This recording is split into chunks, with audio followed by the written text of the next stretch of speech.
મઢમાં ધકેલાઈ કોણ જાણે છે।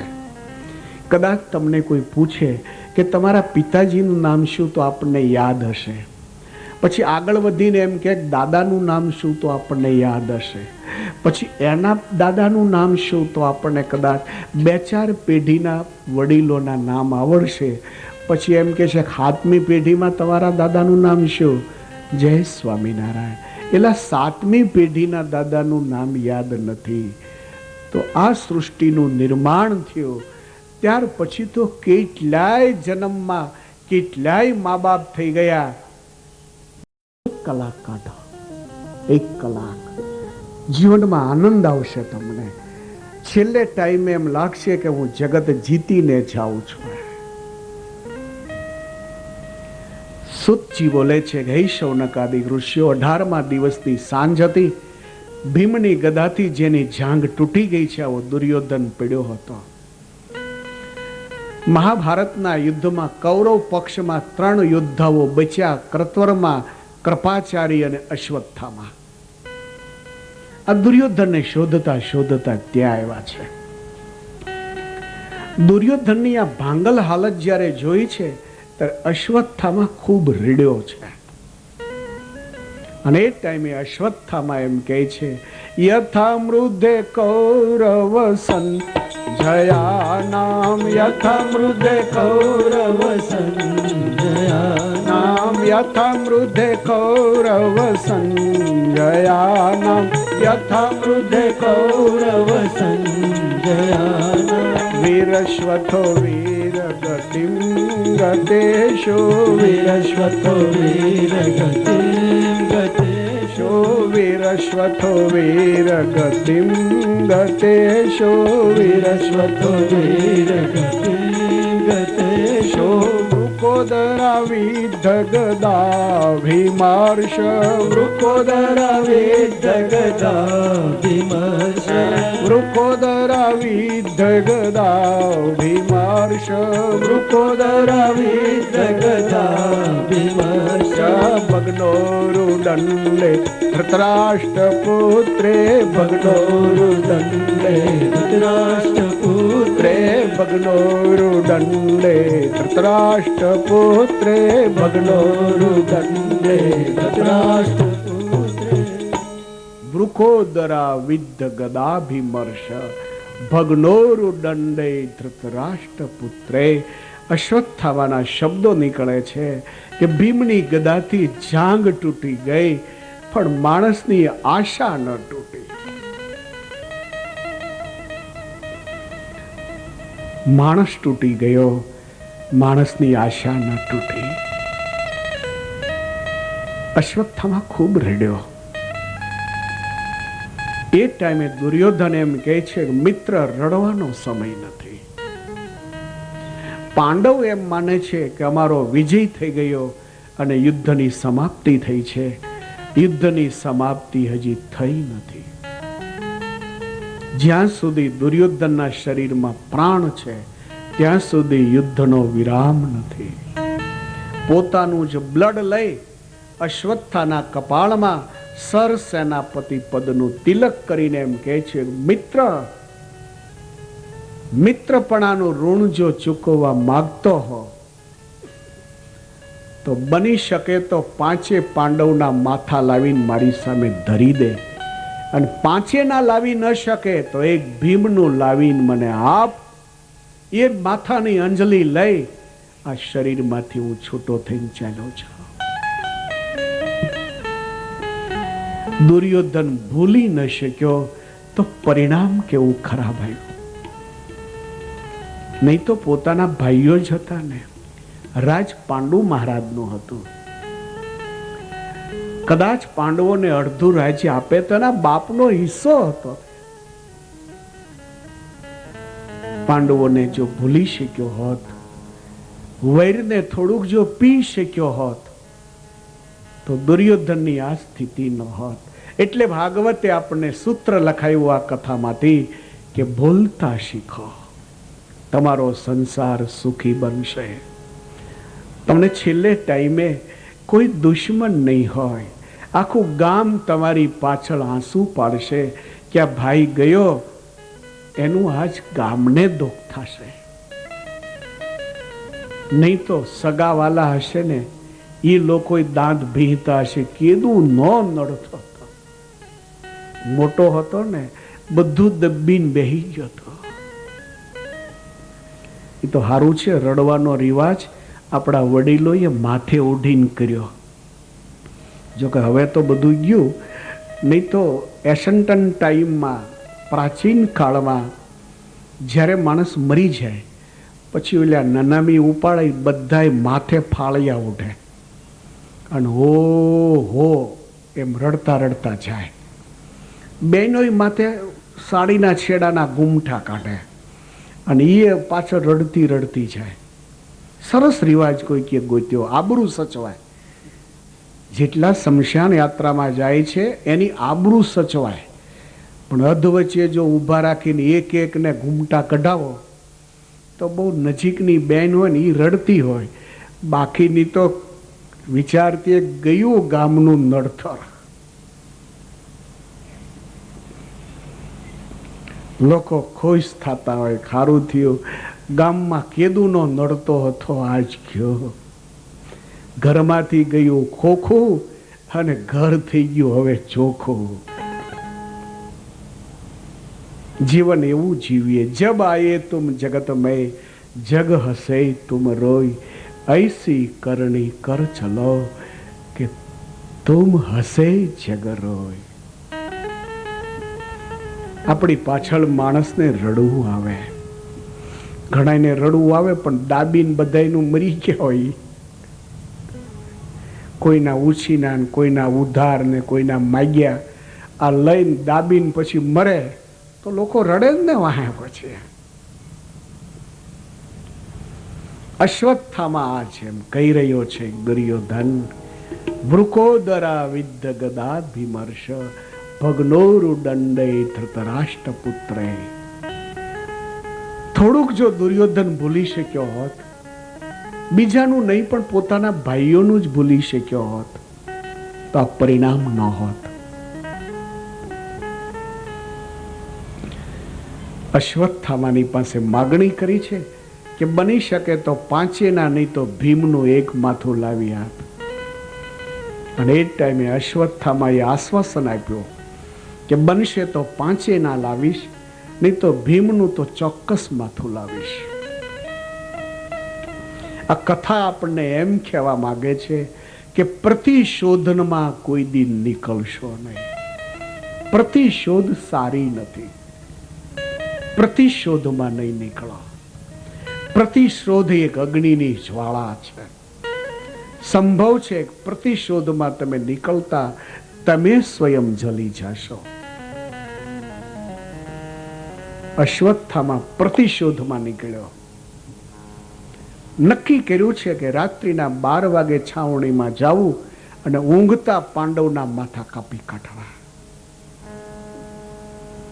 અશ્વત્થામાના આ નિર્ણય ઉપર ભગવાન દ્વારિકાધીશ હચમચી ગયા. ભાગવતે તમને નોંધ કરાવી કે જેને જેનો આશરો તેને તેની લાજ. તમે ભગવાનના આશ્રય વાળા હશો ને તો તમે શાંતિથી ઊંઘતા હશો ને તમારો ઠાકોરજી જાગતો હશે. આશ્રય જેને ભગવાનનો નથી રાખ્યો એનો ઠાકોરજી ઊંઘે છે, એની માણા જાગે છે. ભગવાનનો આશ્રય જે કરે છે એને માટે માણસ નિશ્ચિંત છે. ભગવાન એની ચિંતા કરીને બેઠા હોય છે. ભગવાન દ્વારિકાધીશ જાગી ગયા. શૈયામાં બેઠાથી સફાળા શૈયાથી નીચે ઉતરી ગયા કે હવે 5 જ મિનિટની જો રાહ જોઈશ તો હમણાં અશ્વત્થામાં આવશે અને ઊંઘતા 5 પાંડવના માથા કાપી નાખશે. ભગવાને જૈન પેલા 5ને જગાડ્યા છે. પરમેશ્વરને જોતા હાથ જોડ્યા છે. કેમ કૃપાનાથ? તો મારી પાછળ પાછળ 5 જણા બહાર નીકળી જાઓ. આગળ ભગવાન છે, પાછળ 5 પાંડવો, છાવણીની બહાર નીકળી ગયા. સુત પુરાણી વર્ણન કરે છે કે ઋષિઓ પીછે પેલો અશ્વત્થામાં ઘૂસ્યો. દ્રૌપદીના 5 દીકરાઓ સુતેલા એ 5 પાંડવ છે એમ સમજી અને 5ના માથા કાપી નાખ્યા. એ 5ના માથાને હાથમાં પકડી અને છાવણીમાંથી ભાગ્યો. દુર્યોધન જ્યાં પડ્યો છે ત્યાં દૂરથી અવાજ કર્યો છે, મિત્ર, 1 નહીં 5ના માથાની આહુતિ આજ આપીશું. દુર્યોધન ખુશ ખુશ થઈ ગયો. નજીક આવે એટલે કહે છે મને ભીમનું માથું પહેલા આપ. અશ્વત્થામાએ ભીમ પુત્રનું માથું આપ્યું અને ભીમ પુત્રના માથાના જ્યાં વાળ દુર્યોધન પકડે, માથું નીચું કરીને કહે છે કે અશ્વત્થામા, આ ભીમનું માથું હોઈ ન શકે. અશ્વત્થામા તો એક હાથમાં 3 માથાના વાળ પકડીને જ્યારે આવ્યો અને એક હાથમાં 2 માથાના વાળ પકડીને આવ્યો, ત્યારથી જ મને ડાઉટ જાતો હતો કે ભીમનું માથું તું 2 હાથથી પકડને તોય તારાથી ન ઉચકાય. એને બદલે તો એક હાથમાં 5 માથાના વાળ પકડીને આવે છે. આ ભીમનું માથું નથી. અશ્વત્થામા કહે છે કે નહીં, ભીમનું જ છે મિત્ર. નહીં નહીં, એના વજન ઉપરથી એમ કહું છું કે આ ભીમનું માથું ન હોય. અને અશ્વત્થામાએ જ્યારે મીટ માંડી ત્યારે ખ્યાલ આવ્યો કે આ દ્રૌપદી પુત્ર છે એનું માથું છે.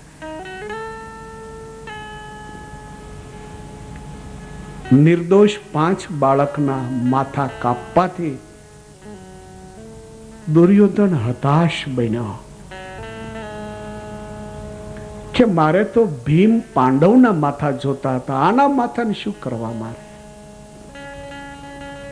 નિરાશાના આંચકાની સાથે દુર્યોધન ચાલ્યો ગયો. ઈશ્વરને જવાબ આપવા માટે ચાલ્યો ગયો. આ બાજુ થોડોક રસ્તો કાપ્યા પછી ભગવાન દ્વારકાધીશ ઉભા રહીને પાંડવોને કહે છે કે હવે છાવણીમાં પાછા ચાલો. આપણને ઘણીક વાર એમ લાગતું હોય કે ભગવાન મારી કેમ નથી રક્ષા કરતા. ક્યારેક ધંધામાં નુકસાન જાય, ક્યારેક ધાર્યા બહાર પરિણામ આવીને ઊભું રહે, ત્યારે આપણા મનમાં દુઃખ થાય કે હું 4 વાગે જાગીને ભગવાનની પૂજા કરું, માળા કરું, ભગવાન કેમ રક્ષા નથી કરતા?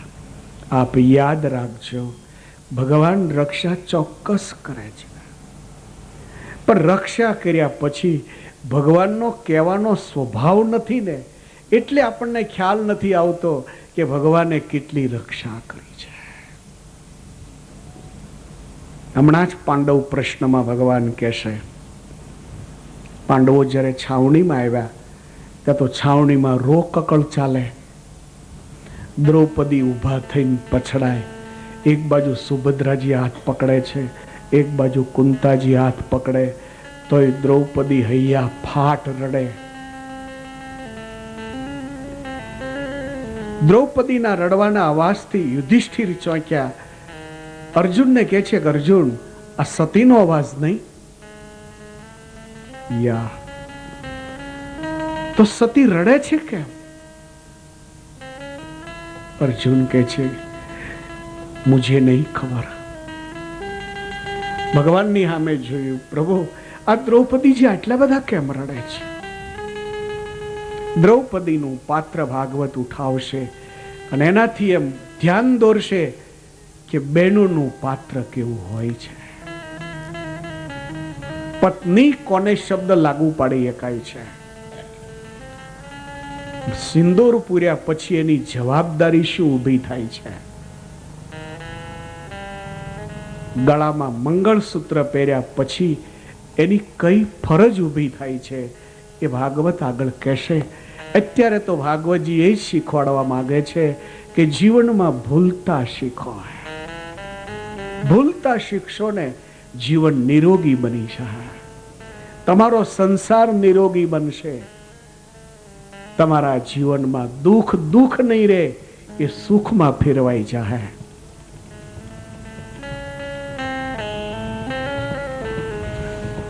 અર્જુન ભગવાનની સામે જોઈને પૂછે, પ્રભુ સતી કેમ બહુ રડે છે?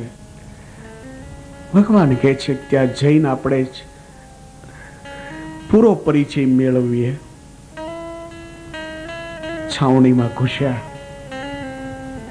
જ્યાં જુએ તો ચાદર ઓઢાડેલી 5 બોડીઓ પડી છે. દ્રૌપદી સતી ઊભા થઈને પછડાય, ઊભા થઈને પછડાય. એક બાજુ સુભદ્રાજી, એક બાજુ કુંતાજી મહા મહેનતે દ્રૌપદીનો કંટ્રોલ કરે છે. આ સ્થિતિને જોતા 5 ભાઈઓ ચોંકી ગયા કે આ શું બની ગયું એમ. ભગવાન સ્વામિનારાયણ કહેતા કે મેળવવામાં વર્ષો લાગે છે, ઢોળાતા 1 સેકન્ડ પણ વધારે દેખાય છે. મેળવવામાં વર્ષો લાગી જાય, 1 સેકન્ડમાં ઢોળાઈ જાય. માટે ભગવાનને રાખવા, કે જીવનમાં ભગવાન માળો વિખાવા ન દે, નહીં તો માળો વિખાતા વાર નહીં લાગે. જગતમાં કોઈ કોઈનું કોઈ નહીં દેખાય. જ્યારે ભગવાન સીતારામ અયોધ્યાની ગાદી ઉપર બિરાજ્યા, એમ કહેવાય છે કે સીતાજીએ એક સુખનો શ્વાસ ખેંચ્યો કે 14 વર્ષનો વનવાસ પૂરો થઈ ગયો.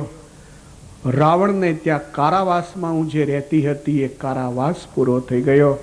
હવે સુખની સીમા છે, એની ઉપર હું અત્યારે બહી રહી છું. પરંતુ આ સુખ સમયને સારું નથી લાગ્યું અને અયોધ્યાની પ્રજામાંથી એક વિસ્ફોટ પેદા થયો. અને વિસ્ફોટનું પરિણામ એ આવ્યું કે સીતાજીને વાલ્મીકજીની કુટિયામાં રહેવાનો દિવસ આવ્યો. આપ દેખો, ક્યાં પિયરિયું મિથિલા, ક્યાં સાસરિયું અયોધ્યા. જેનો બાપ મિથિલેશ્વર જનક કહેવાય, જેના પતિ ભગવાન સ્વયં મર્યાદા પુરુષોત્તમ રઘુનાથજી કહેવાય, અને એ સીતાજી વાલ્મીકજીની કુટિયામાં બેસી કુટિયાની થાંભલીને બાદ ભીડી માથાને ટેકવીને જ્યારે રડતા હશે, જગતે નિર્ણય લીધો. આપ લખી લો જગતનો નિર્ણય કે હરેક વ્યક્તિ પરિસ્થિતિથી લાચાર હોય છે. હરેક વ્યક્તિ પરિસ્થિતિથી લાચાર હોય છે. માટે ભગવાન રાખવા. શી ખબર ક્યારે વળાંક આવશે. જિંદગીનો મેપ કોઈએ બનાવ્યો? વિશ્વના મેપ તમને જોવા મળે. વિદેશમાં જ્યારે આપણે કંઈક જવું હોય તો મેપ હારે લઈ લઈએ, કોઈને પૂછવીએ નહીં, સીધા ઘરે પહોંચી જઈએ છીએ.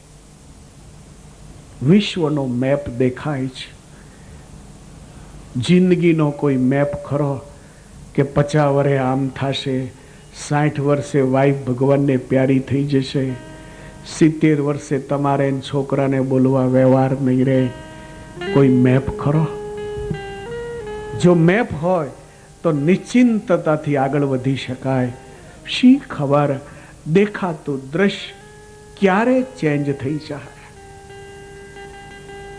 માટે ભગવાન ભજી લેવા. ભગવાન સ્વામિનારાયણનું એક સૂત્ર આપ લખી લો, બહુ સરસ સૂત્ર છે. આપ કાગળ પેન જોઈને તો નોંધો. ભગવાન સ્વામિનારાયણનું પહેલું સૂત્ર કે યુવાનીમાં એવું રળી લેવું કે છેલ્લી ઉંમરે શાંતિથી રોટલો ખવાય. યુવાનીમાં એવું રળી લેવું કે છેલ્લી ઉંમરે શાંતિથી રોટલો ખવાય. નહીં તો ઓશિયાળો રોટલો બહુ ખરાબ. ઓશિયાળો રોટલો બહુ ખરાબ છે. ભગવાનની દયા હોય તો સારી વાત છે, નહીં તો છેલ્લી ઉંમર બહુ ખરાબ હોય છે. તો યુવાનીમાં એવું રળી લેવું કે છેલ્લે ટાઈમે શાંતિથી રોટલો ખવાય અને યુવાનીમાં એવા ભગવાન ભજી લેવા કે છેલ્લે ટાઈમે શાંતિથી શરીર છોડાય. યુવાનીમાં એવા ભગવાન ભજી લ્યો કે શાંતિથી શરીર છોડાય. નહીં એવું માનતા કે 60 વર્ષ પછી હાથમાં માળા લઈને ભગવાન ભજીશ. ઘણા લોકો તો એવા વિચારો વ્યક્ત કરતા હોય કે બસ આ છોકરાનો છોકરો મોટો થઈ જાય, લગ્ન થાય એટલે પછી માળા લેવી છે. પણ એ માળા લેતા પહેલા તારો માળો વિખાઈ નહીં જાય. કોણે તારો વીમો ઉતાર્યો છે? જગતમાં દરેકના વીમા ઉતારાય છે. હાઉસનો વીમો હોય, લાઈફનો વીમો હોય, દરેકના વીમા હોય છે. લેકિન જેની હારે આપણે રહ્યા છીએ એનો વીમો ક્યાં કોઈ ઉતારી શકે છે? કે તમે હારે જ રહેશો, હારે જ ભગવાનને પ્યારા થશો. કાં તો એ છોડીને ચાલ્યું જાય અને કાં તો આપણે એને છોડીને ચાલ્યા જઈએ. કોલેજ ટાઈમમાં કરાર કર્યા હોય કે જીવવું તો હારે ને મરવું તો હારે. કોલેજ ટાઈમમાં એક કરાર કર્યા હોય કે લગ્નથી હારે જીવવું છે. જેને લવ મેરેજ આજનું જગત કહે છે. જગતના વિરોધની સામે પણ નક્કી કર્યું હોય છે કે જીવવું તો હારે છે. જો લગ્ન ન થાય તો એક બોટલ પીવે તો બીજી વ્યક્તિ પણ બોટલ હારે પી લેતી હોય છે. જીવવું છે તો હારે, નહીં તો આંકડા ગૂંથીને રેલવેના પાટા ઉપર પડતું હારે મૂકી દે છે. જીવવું તો હારે ને મરવું તોય હારે. આવો કરાર કરી અને સંસારમાં જોડાણા. પણ ઈશ્વરે આ વાત મંજૂર ન રાખી. પરિણામ એ દેખાય આપણે રહી જાય ને વાઈફ વહી ગઈ હોય, અને કાં તો વાઈફ રહી જાય ને આપણે વહી ગયા હોય. કોની આગળ રાવ કરશો? ભગવાન સ્વામિનારાયણ કહેતા કે જગત કોઈનું અહિત કરે એની રાવ કરી શકાય, પણ ખુદ કુદરત જ તમારું અહિત કરે, તમે કોની આગળ રાવ કરશો? જગત આખું રડતું દેખાય. કોને ખોળે માથું મૂકીને એમ કહો કે મારી વાઈફ વહી ગઈ, હું એકલો શું કરું? હું કટકની કથામાંથી જગન્નાથપુરી જતો હતો. પછી મારી સાથે કાકા બેઠા હતા, બહુ સુખી માણસ. 2 જણા પાછળની સીટમાં મેં હતા. થોડોક રસ્તો કાપ્યો હશે એટલે પેલા કાકા મને કે સ્વામીજી, બધી રીતે ભગવાને મને બહુ સુખી કર્યો છે, પણ આજ 70 વર્ષની ઉંમરે મરવાનો જ્યારે મારો ટાઈમ આવ્યો ત્યારે ઈશ્વરે મને બહુ દુખી કર્યો. મેં તો શું થયું કાકા? મેં તો સાંભળ્યું છે કે તમારી પાસે તો ઘણી સારી મિલકત છે, પણ કે સ્વામી પૈસાની તો પથારી કરીને સૂઈ જાવનું તોય વધે એટલા છે. તો છોકરાઓ બરાબર નથી? નહીં સ્વામી, છોકરા બી ખૂબ ડાયા છે. છોકરાની વહુ બરાબર નથી? તો કે નહીં, એ બી બરાબર છે. તો ફિર દુઃખ કા ક્યાં કારણ? અબ રો કે રો? તો મને બહુ સરસ વાત કરી. મને કે સ્વામી એટલે રડવું આવે છે કે આજે મારો બેડ મને ખાલી લાગે છે, મારો બેડ રૂમ ખાલી લાગે છે. કેમ? તો કે મારા ઘરેથી ભગવાનને પ્યારા થઈ ગયા. સ્વામી, આ છેલ્લી ઉંમરે હસબન્ડ માટે વાઈફ સહારો હોય, વાઈફ માટે એનો હસબન્ડ સહારો હોય. જ્યારે ભગવાનને પ્યારી થઈ ગઈ છે, હવે મને ખ્યાલ આવે છે કે જીવનમાં એકબીજાના સહારાનું શું કામ હોય છે. આજ મને ખાલી ખાલી લાગે છે. મારો કહેવાનો આશય એ છે કે કાં તો આપણે છોડીને ચાલ્યા જઈએ કે આપણને છોડીને એ ચાલી જાય, કોના હાથમાં છે.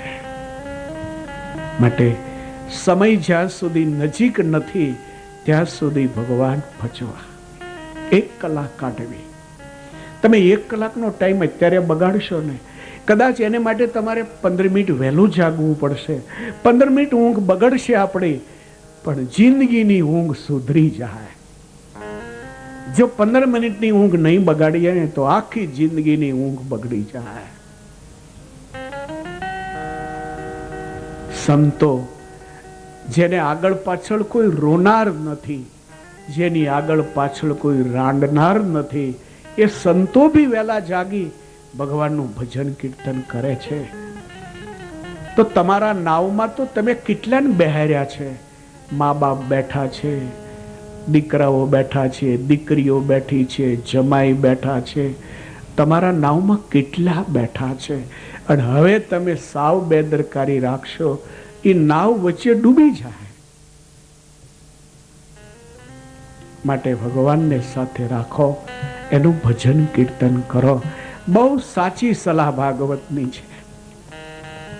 અને જે ભાગવતની સલાહને માને છે એ માણસ સુખી સુખી દેખાય છે.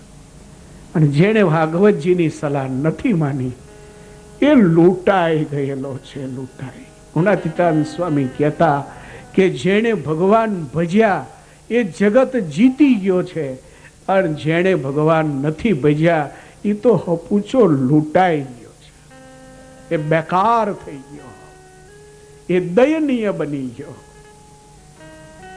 એ નિરાધાર દેખાય.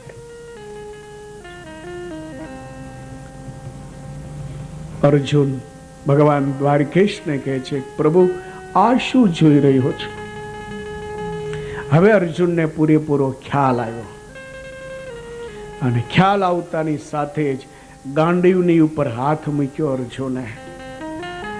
દ્વારકેશની સામે આંખ માંડીને કહે છે, દ્વારકેશ, અશ્વત્થામાએ આ નિર્દોષ બાળકના માથા કાપ્યા છે. હવે નરાધમનું માથું કાપી અને એની ઉપર સતીને બેસાડી અને સૂતકનું સ્નાન જો ન કરાવો, ધિક્કાર છે મારા પૂર્વજોને. એક પ્રતિજ્ઞા થઈ. દ્વારકેશને કહેવામાં આવે છે કે મારો રથ તૈયાર કરવામાં આવે. ભગવાન સારથી બન્યા. અર્જુન પોતાનું ગાંડીવ લઈ દ્વારકાધીશને એમ કહે છે કે અશ્વત્થામાનો પીછો પકડવો છે. હવે આજ એનું માથું કાપવું છે. ભલે દ્વારકાધીશ કહે છે. રથ ગતિમાન થયો. ભગવાન પીછો પકડતા પકડતા વચ્ચેનું અંતર મળ્યું ઓછું થવા. અશ્વત્થામાને પણ લાગ્યું કે હમણાં જ પકડ્યો કે પકડાઈશ, પકડ્યો કે પકડાઈશ. અંતે અશ્વત્થામા રથમાંથી નીચે કૂદી પડ્યો. ઘોડા ઉપર સવાર થઈ ગયો. ઘોડો રવાના કરી દીધો. અર્જુન ભગવાન દ્વારકાધીશને કહે છે, મહારાજ, હાથમાં આવેલો શિકાર જાવો ન જોઈએ. અશ્વત્થામાને કોઈ સંજોગમાં હું છોડનાર નથી.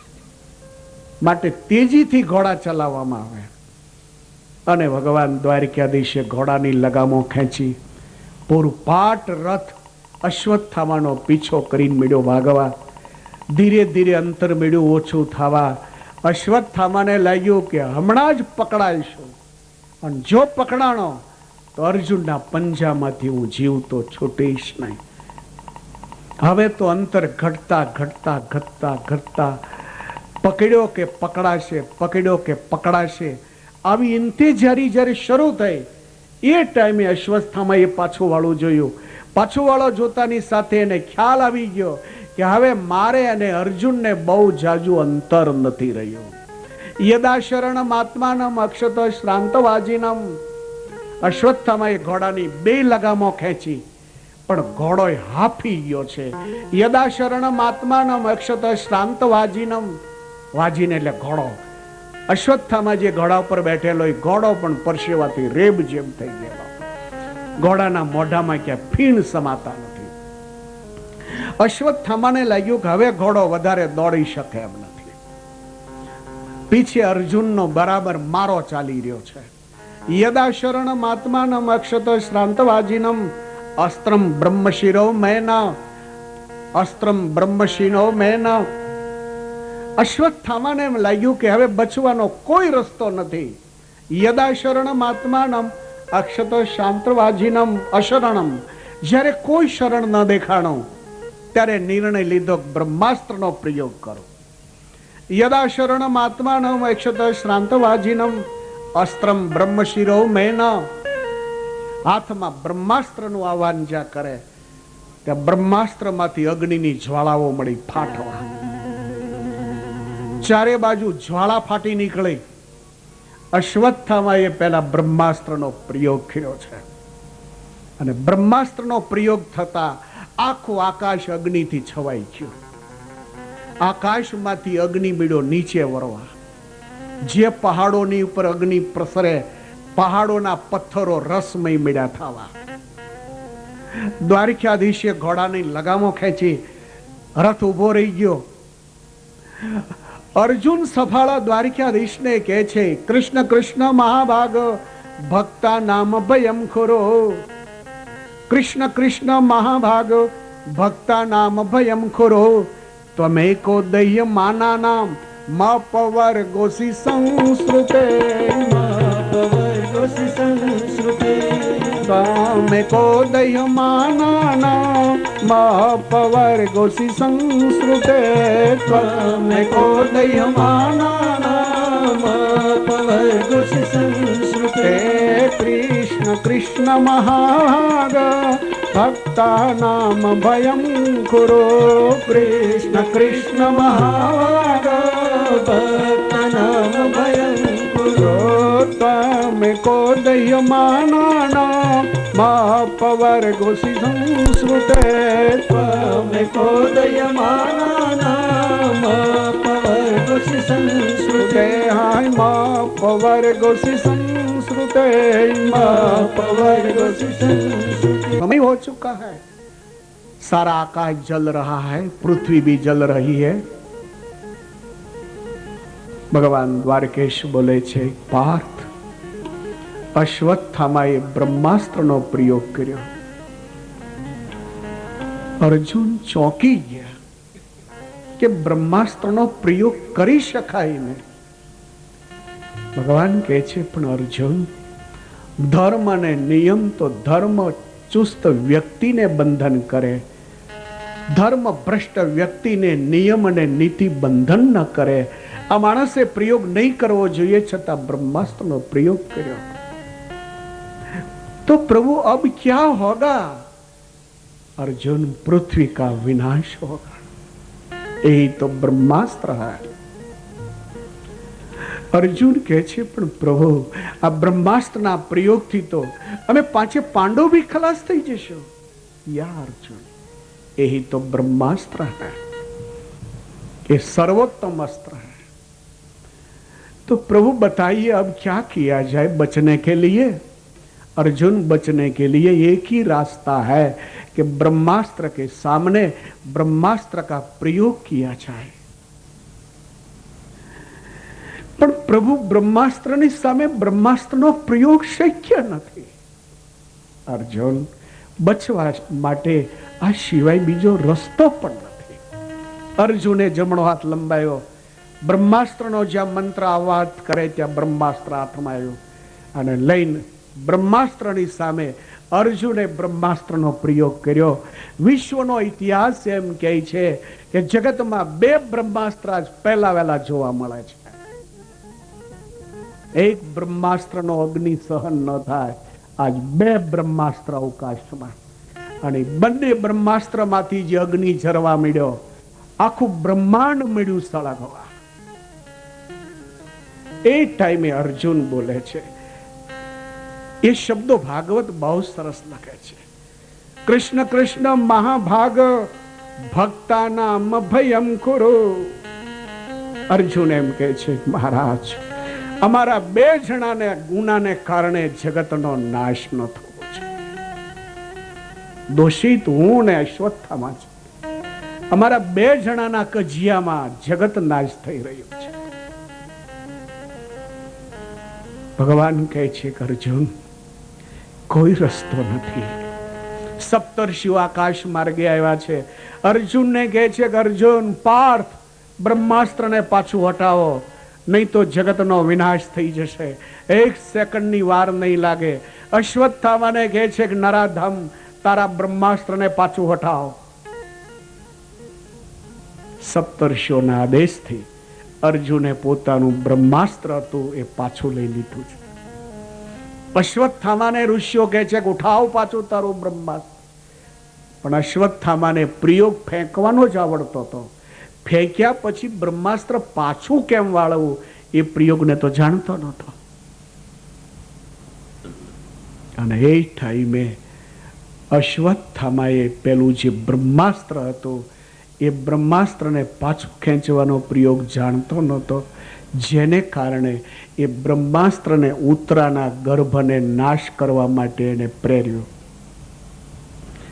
આ કથા તમને એ સમજાવવા માંગે છે કે જગત આપત્તિથી ઘેરાયેલું છે.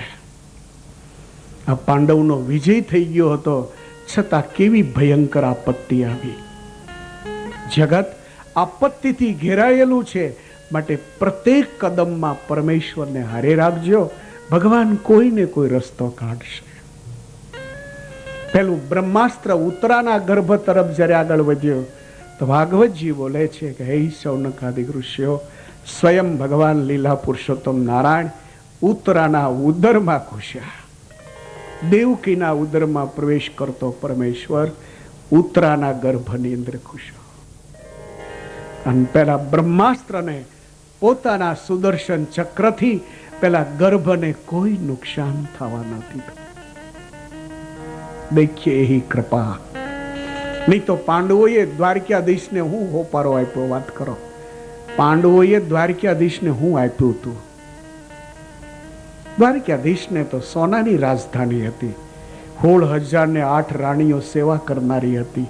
56 કોટી યાદવ એનું કુટુંબી હતું. કેટલું મોટું કુટુંબ હતું.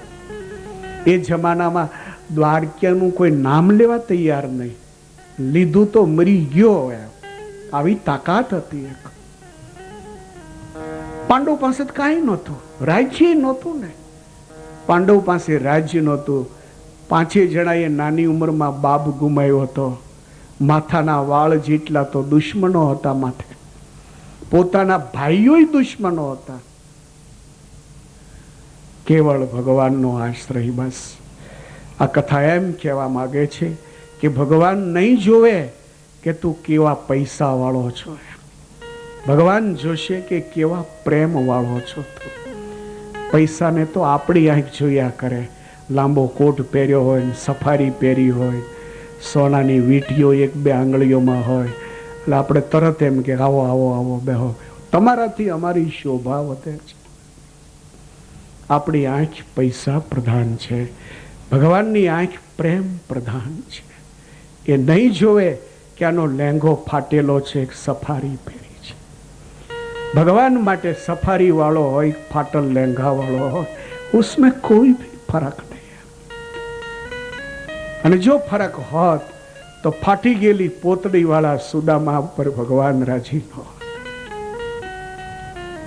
અગ્રહિત શિરસા રાજન ભગવાન લોક પાવન. દ્વારિકાધીશે સુદામાના પગ ધોઈને પાણી માથે ચડાવ્યું. ભગવાન ધન પ્રધાન નથી, મન પ્રધાન છે. આપણી આંખ ધન પ્રધાન. આપણને એમ લાગે કે આનું ખીચું વજનદાર છે, તમે કહીએ કે આવો આવો, તમને પ્રમુખ કરવા છે, તમારે હાથે દીવો પ્રગટાવવો છે, તમારે હાથે હળગાવવું છે, પણ એને જિંદગીમાં હળગાવવાના ધંધા કર્યા છે. ઘણાને તો જીભમાં જ માચીસ હોય, એને માચીસની જરૂર ન પડતી હોય. આખી જિંદગી હળગાવતો હોય. ગામ તો હળગાવે, પણ ઘરમાં છોકરા વાઈફના હૃદય હળગાવતા હોય. પરમેશ્વર બહુ દયાળુ છે. એટલે જ આપણા ભારતીય શાસ્ત્રો આપણને એમ કહે છે કે આવા દયાળુને છોડીને શું કરવા અથડાવો છો. હિન્દુ સમાજને ભગવાન રામ, ભગવાન શ્યામ, ભગવાન ઘનશ્યામ જો મળ્યા હોય તો આવો દયાળુ ભગવાનને છોડીને શું કરવા અથડાવો છો. ગંગાને કિનારે તરસ્યો માણસ મરી જાય તો દુનિયા એને મૂર્ખ કે. એમ આવો હિન્દુ સમાજને ભગવાન મળ્યો અને એ ભગવાનને છોડી અને આપણે જો અથડાતા હોય તો સમજવું કે પૂર્વના કોઈ પાપ આપણને નડ્યા કરે છે કે જેનાથી એ ભગવાન સુધી આપણને પહોંચવા નથી દેતા. જે ગર્ભનું રક્ષણ કર્યું છે એનું નામ ભાગવત પરીક્ષિત કહે છે. પર એટલે ચો તરફ, ઈક્ષત એટલે જોવું. ભગવાને પાંડવ વંશનું રક્ષણ કર્યું. આપ વંશની ચિંતા હવે છોડી દો, નાખી દો એના ગળામાં ગાળ્યો કે આજથી મારા દીકરા ને દીકરીઓ એ તારા છે. આજથી દીકરીને દીકરાના મા બાપ તરીકે હું નથી, આજથી તું છો. અને કદાચ તમે હક ચાલુ રાખશો તોય પણ સાસરીએ ગયેલી દીકરી માટે તમે શું કરી શકવાના છો?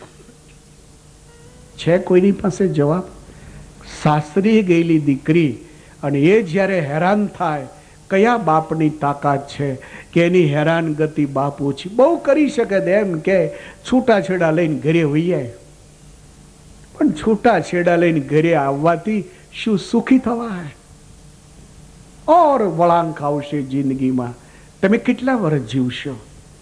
કાલ સવારે તમે જતા રહેશો, પછી એનું કોણ પાછું? માટે ભાગવતજીની કથા એમ કહે છે, દીકરા અને દીકરીઓની ચિંતા ભગવાનના ગળામાં નાખી દો. એમ કહી દો, પ્રભુ એ બધું તારું છે, હું બી તારો છું. યથા યોગ્યમ તથા કુરુ. ભગવાને જ્યારે સુવેલના શિખર ઉપર યુથપતિઓને પૂછ્યું કે હવે રાવણનો જવાબ આ છે કે સ્વમાનની સાથે સીતાજી આપવાની એ ના પાડે છે, તો હવે શું કરવું જોઈએ?